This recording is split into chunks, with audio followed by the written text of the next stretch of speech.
दोस्तों नमस्कार।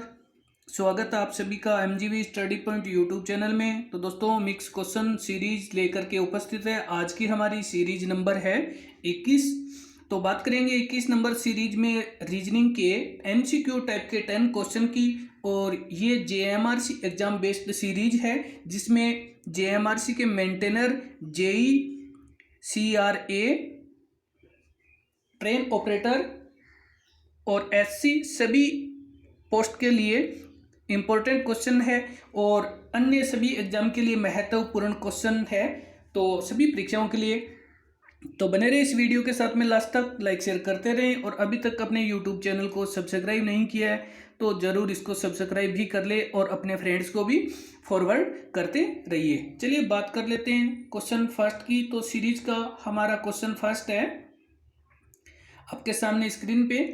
और क्वेश्चन फर्स्ट में आपसे पूछा जा रहा है कि 6 दोस्त उत्तर दिशा की ओर मुंह करके एक पंक्ति में बैठे हैं और इस तरह से बैठे कि ए एफ के बाईं और चौथे स्थान पर है और ई किसी दोनों में से किसी किनारे पे नहीं बैठा है। डी ई के बाईं तरफ तीसरे स्थान, दाईं तरफ तीसरे स्थान पे है और बी ए के पास नहीं है। तो ई एफ के बीच में कौन है? तो आपसे ये पूछा जा रहा है कि ई और एफ के बीच में कौन है। तो सबसे पहले तो यहाँ पे हम इस पंक्ति को बनाएंगे। ये इधर हमारी दाएं तरफ होगी और इधर से हो गया बाएं तरफ। अब हमें क्या करना है कि उत्तर की तरफ मुंह करना है। तो उत्तर की तरफ ऊपर होता है और यहाँ हमें क्या करने हैं, टोटल 6 दोस्तों को बिठाना है। और 6 दोस्तों को बिठाने के लिए हमारे पास यहाँ पे ये टोटल हो गए 6। तो अब इन 6 दोस्तों को बिठाएंगे। तो सबसे पहले आपको ये कहा गया कि ए एफ के बाईं और चौथे स्थान पर है। ए एफ के बाईं तरफ है तो सबसे पहले आप एफ को बिठाओगे और एफ को बिठाएंगे यहाँ पे और इसके 4 इधर, तो यहाँ ए हो जाएगा शुरुआत में। तो एफ के चौथे स्थान पे हो गया। अब आगे आपसे एफ से चौथे स्थान पे, तो एफ को छोड़ करके ये 4 हो गए इधर। और आगे आपको ये बताया गया है कि ई दोनों में से किसी किनारे पे नहीं है तो ई को हमें एक बार छोड़ना है। लेकिन डी ई के दाईं तरफ तीसरे स्थान पे है। तो अगर हम तीसरे तरफ कहीं से देखते हैं तो यहाँ पे हमारे पास आता है कि ई, और ई को हम यहाँ बिठाते हैं और ई के तीसरी तरफ दाईं और ये बन जाता है डी। ये दाईं तरफ डी हो गया। अब यहाँ पे हमारे पास डी, और आपसे ये कहा गया कि ए बी के पास नहीं बैठा है। तो अगर ए के जस्ट बाद जो जगह खाली है यहाँ पे, तो यहाँ पे हम बी को नहीं बिठाएंगे तो हमारे पास बी और सी दोनों में बची है। तो यहाँ हम सी को बिठा देते हैं और यहाँ जो जगह बची है वहाँ पे बिठा देते हैं हम बी को। अब बी को बिठा दिया। अब आपसे ये पूछा गया कि ई और एफ के बीच में कौन बैठा है। तो इधर तो हमारे पास ये ई है और इधर एफ है, तो इनके बीच में बैठा है बी। ई और एफ के बीच में बी बैठा है। तो चलिए देखते हैं हमारे ऑप्शन में, ऑप्शन नंबर बी। तो यहाँ पे बी में बी दिया गया है। चलिए बात करते हैं इसी के साथ में अगले क्वेश्चन की। तो नेक्स्ट क्वेश्चन नंबर है सेकंड। और क्वेश्चन सेकंड में एक पंक्ति में अमन का स्थान दोनों तरफ से 25वां है कि अगर कहीं से भी आपको चाहे दाएं बाएं ऊपर नीचे आगे पीछे जहां से भी काउंट करना है तो उस पंक्ति में अमन 25वें नंबर पे है। तो बताइए पंक्ति में कुल लड़कों की संख्या कितनी है, यानी कुल लड़के कितने हैं। तो अब हम बात करें सबसे पहले हमारे पास की पंक्ति में अमन का स्थान। पंक्ति में अमन का स्थान ज्ञात करने के लिए सबसे पहले तो यहाँ पे अमन का स्थान यानी दाएं से और प्लस बाएं से, यानी दोनों तरफ से उनका जो स्थान है उनको जोड़ लेंगे और उसमें से -1 कर देंगे। तो यहाँ पे हमारे पास ये है कि इसको हम ऐसे भी कह सकते हैं R + L, राइट और लेफ्ट दोनों को जोड़ देंगे और माइनस कर देंगे 1। तो यहाँ पे दोनों तरफ के उससे 25 नंबर है कि किधर से ही गिन लो चाहे वो 25वें स्थान पे आता है और हमें -1 करना है। तो 25 में 50 हो गया और -1 किया तो ये हो हमारे पास हो गया 49। कि 25 और 25 दो बार जोड़ दें, लेकिन ये क्या है, दोनों तरफ से काउंट हो रहा है, क्योंकि अमन है तो एक ही, लेकिन दोनों तरफ से वो 25वें पे आ रहा है, तो एक तरफ से वो 24वें पे है और एक तरफ से वो 25वें पे है। तो इस प्रकार से हमारा आंसर हो गया 49, जो ऑप्शन बी में दे रखा है 49। और चलिए बात कर लेते हैं इसी के साथ में अगले क्वेश्चन की। तो आगे हमारे पास क्वेश्चन नंबर है थर्ड। क्वेश्चन थर्ड में दी गई श्रृंखला में प्रश्नवाचक चिन्ह के स्थान पर कौन सा अंक आएगा। तो इस वीडियो को लाइक करना ना भूले और शेयर भी करें। यहाँ पे आपको एक श्रृंखला दी गई है और उसमें प्रश्नवाचक चिन्ह की जगह पे आपसे पूछा गया है। तो यहाँ पे श्रृंखला अगर देखें तो 27 और 81, 27 और 81 का अगर हम अंतर करें तो उसके बाद जो आगे पद है उनमें भी अंतर बहुत ज़्यादा आ रहा है। और जब इस प्रकार से जो अंतर है वो बेमेल अंतर आता है तो उसमें हमें या तो गुणज करना होता है या फिर कोई आगे स्केयर वगैरह करके देखनी होती है। तो यहाँ पे हमारे पास है 27 और 27 को 3 से गुणा करने पर 81 आते हैं। अब आगे जो हमारे पास अगला पद है 81, और 81 को जब 3 से गुणा किया जाता है तो ये 243 बनते हैं। और इसी प्रकार से जब 243 को 3 से गुणा किया जाता है तो ये 729 आते हैं। इस प्रकार हम कह सकते हैं कि प्रत्येक पद को 3 से गुणा करने पर आगे वाला पद प्राप्त होता है। तो अब हमारे पास यहाँ है 729 और 729 को 3 से गुणा किया जाए तो ये हमारे पास आता है 2187, 2187 आते हैं। और ये हमारे पास ऑप्शन नंबर बी में दे रखा है 2187, जो प्रश्नवाचक चिन्ह की जगह पे आएगा। और चलिए बात कर लेते हैं इसी के साथ में अगले क्वेश्चन की। तो आज का हमारा जो नेक्स्ट क्वेश्चन है ये क्वेश्चन नंबर 4। क्वेश्चन 4 में दी गई श्रृंखला में यहाँ पे प्रश्नवाचक चिन्ह नहीं है तो यहाँ पे हम कह सकते हैं रिक्त स्थान पर। तो दी गई श्रृंखला में रिक्त स्थान पे क्या आएगा, या हम कह सकते हैं कि इनकी जगह कौन सा अंक आएगा। तो इस प्रकार की श्रृंखला में हमें सबसे पहले तो ये देखना चाहिए कि श्रृंखला में कुल अंक कितने हैं। अगर हम कुल अंक देखें तो यहाँ पर हमारे पास 2 और 1 रिक्त स्थान, 3 और 2 5, 6 7 8 9 10 11 12 13 14 15 16 17 और 18, टोटल अंक बनते हैं हमारे पास 18।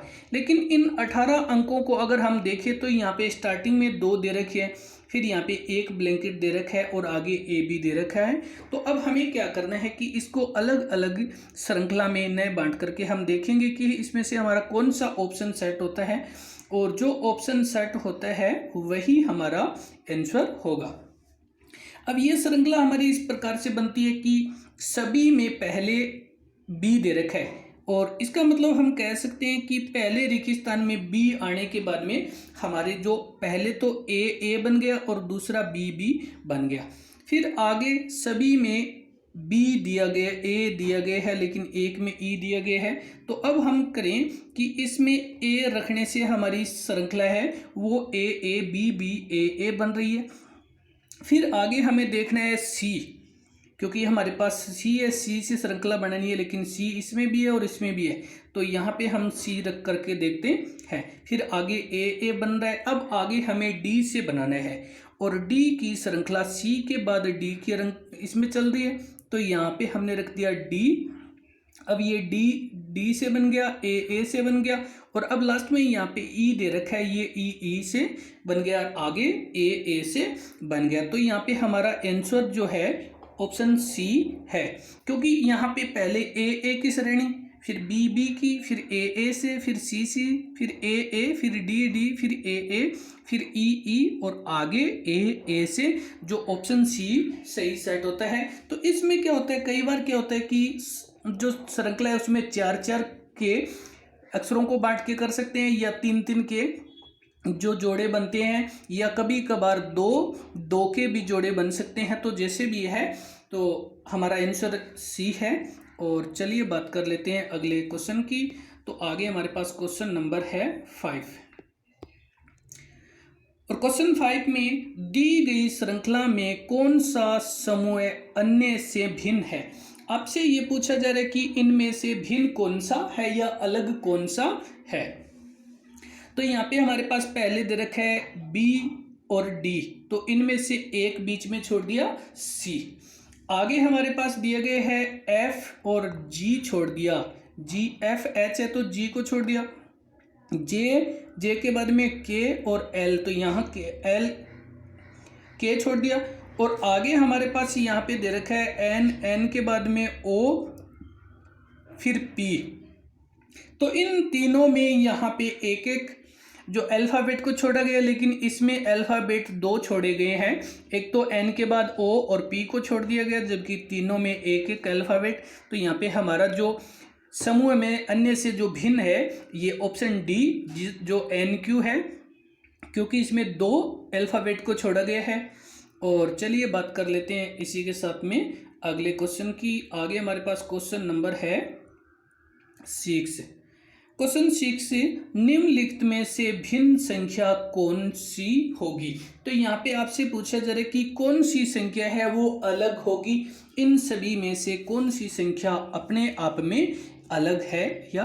तो अगर हम इन संख्या को देखें तो ये संख्या भाज्य अभाज्य के आधार पे भी हो सकती है, ये संख्या वर्ग कोई गुणनफल के आधार पे भी हो सकती है। लेकिन यहाँ पे हमने इस संख्या का जो निष्कर्ष निकाला है वो संख्या यहाँ पे योग के आधार पे है। यहाँ पे हमारे पास है कि योग के आधार पर जो संख्या है उसका अंतर देखेंगे। पहली संख्या हमारे पास है तो इसमें हमारे पास 2 + 3 + 6, 2 + 3 + 6 और इनका अगर टोटल किया जाए तो ये बनता है 11। इसी प्रकार से ऑप्शन बी को लें तो यहाँ पे 3 + 3 प्लस में 5 और इनको भी अगर जोड़ दिया जाए तो ये बनता है 11। और आगे ऑप्शन जो सी है, सी में 4 + 3 + 4 इनको भी जोड़ा जाए तो ये भी 11 बनते हैं। और इसी प्रकार से आगे हमारे पास ऑप्शन डी की बात करें तो डी में 5 + 3 + 4 इनको अगर जोड़ते हैं तो इनका टोटल बनता है 12। इनका टोटल 12 बनता है। तो ये डी ऑप्शन हमारा इसमें से भिन्न है या अलग है, या हम कह सकते हैं कि ये विजातीय है, ये संगत नहीं है तीनों के, क्योंकि इसका जब योग करते हैं तो ये 5 और 3 8, 8 और 4 होते हैं 12, जबकि इन तीनों का जो योग है वो 11 होता है। तो इस प्रकार ये हमने किया है। और चलिए बात कर लेते हैं इसके साथ में अगले क्वेश्चन की। तो आज का हमारा क्वेश्चन नंबर है 7। क्वेश्चन 7 निम्नलिखित में से कौन सा अन्य से भिन्न है। तो यहाँ पे अगर हम बात करें कि अन्य से भिन्न है तो यहाँ पे हमारा ऑप्शन डी चाकू अलग होता है। कि अगर हम बात करें प्लेयर की, पेचकस की और पाना की, ये तीनों ही जो उपकरण है ये किसी जो नट बोल्ट वगैरह जो होते हैं उनको खोलने बंद करने का कार्य करते हैं, जबकि चाकू है वो काटने का काम करते हैं। इसलिए हम यहाँ पे कह सकते हैं कि ये अपने आप में कार्य के आधार पर भिन्न है। कार्य के आधार पे कि इसका कार्य इन दोनों तीनों से अलग है। और चलिए बात कर लेते हैं अगले क्वेश्चन की। तो आगे हमारे पास क्वेश्चन नंबर है 8। और क्वेश्चन 8 में आपसे पूछा जा रहा है दी गई श्रृंखला में प्रश्नवाचक चिन्ह के स्थान पर कौन सा अंक आएगा।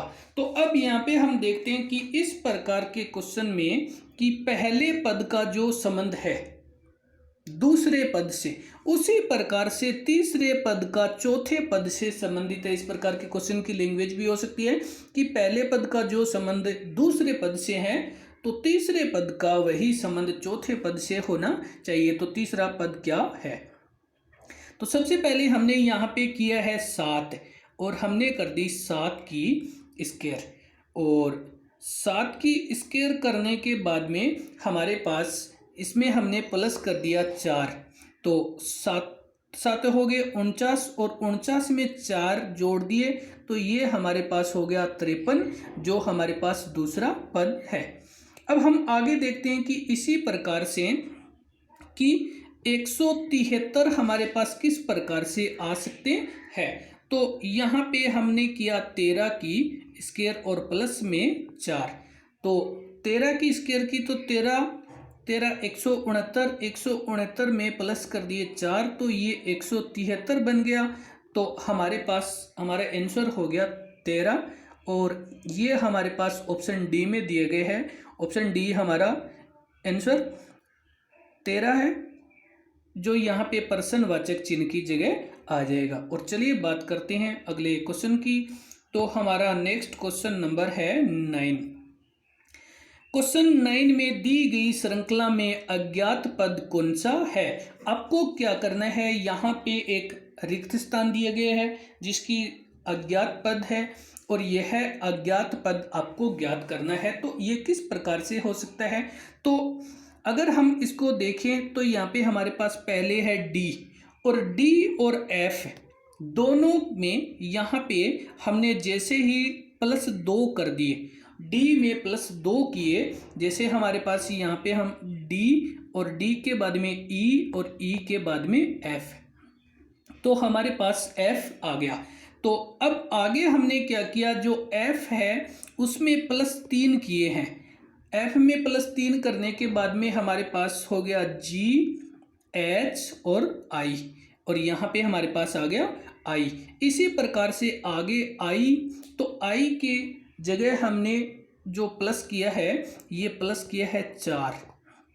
आई के बाद में जे, के, एल और एम, और हमारे पास आ गया एम।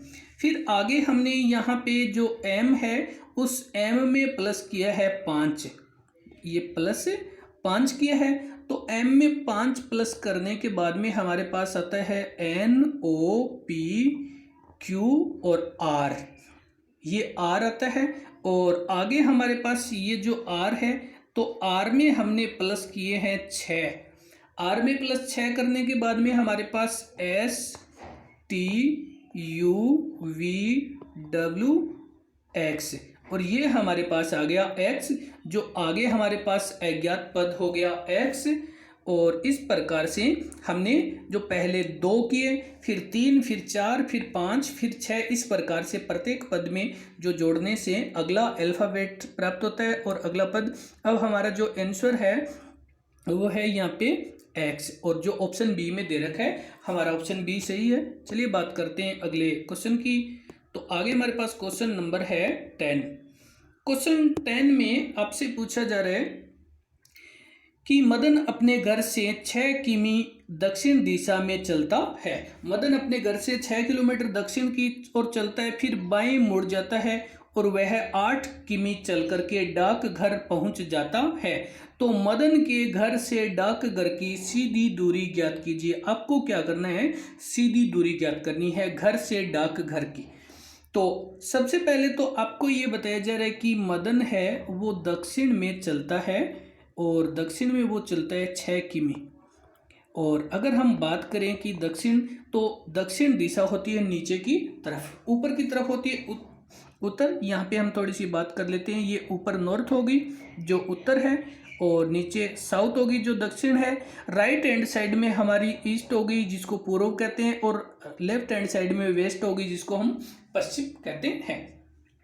अब आगे आपसे ये कहा जा रहा है कि वो बाईं तरफ मुड़ता है। बाईं तरफ मुड़ेगा तो वो पूर्व दिशा की तरफ जाएगा, और पूर्व दिशा की तरफ वो चलता है मुड़ करके 8 किलोमीटर। 8 किलोमीटर यहाँ पे डाकघर है और यहाँ पे इसका घर है। अब घर से जो सीधी दूरी है ये आपको ज्ञात करनी है। यहाँ पे हमने नाम दे दिया ए, यहाँ पे दे दिया बी, और ये सी। आपको ज्ञात करनी है ए सी। और यहाँ पे समकोण जो कोण है 90 डिग्री का, और 90 डिग्री की सामने की भुजा कहलाती है कर्ण। आपको ज्ञात करना है कर्ण। जब इस प्रकार के क्वेश्चन हो जाते हैं तो हमारी जो पाइथागोरस प्रमेय लग जाती है, पाइथागोरस प्रमेय। और पाइथागोरस प्रमेय में हमारे पास जो यहाँ पे फॉर्मूला दिया, तो यहाँ पे हमारे पास जो कर्ण ज्ञात करने का सूत्र है कर्ण स्क्वायर, ये पाइथागोरस प्रमेय के आधार पे है, कर्ण स्क्वायर और कर्ण आधार स्क्वायर प्लस लंब स्क्वायर। तो यहाँ पे हमारे पास, तो यहाँ पे कर्ण हमारे पास हो गया AC की स्क्वायर और आधार हमारे पास हो गया BC, तो BC की स्क्वायर प्लस लंब हो गया हमारे पास AB, तो AB की स्क्वायर। अब हमारे पास हमें ज्ञात करना है AC, तो AC की स्क्वायर। अब BC भुजा हमारे पास है 8, तो 8 का स्क्वायर हो जाएगा, ये हमारा आधार है। लंब AB हमारे पास है 6, तो 6 का स्क्वायर हो जाएगा, ये हमारा आधार है। और आगे हमारे पास यहाँ पे ये AC की स्क्वायर और ये 8/64 हो गया, और ये हमारे पास हो गया 6 6 36, और इधर हमारे पास ये AC और ये हमारे पास हो गया 100। इधर से स्क्वायर हटा देंगे तो यहाँ पे अंडररूट हो जाएगा, और जैसे ही अंडररूट हटेगा तो ये हमारे पास 10 और किलोमीटर यानी km हो जाएगा।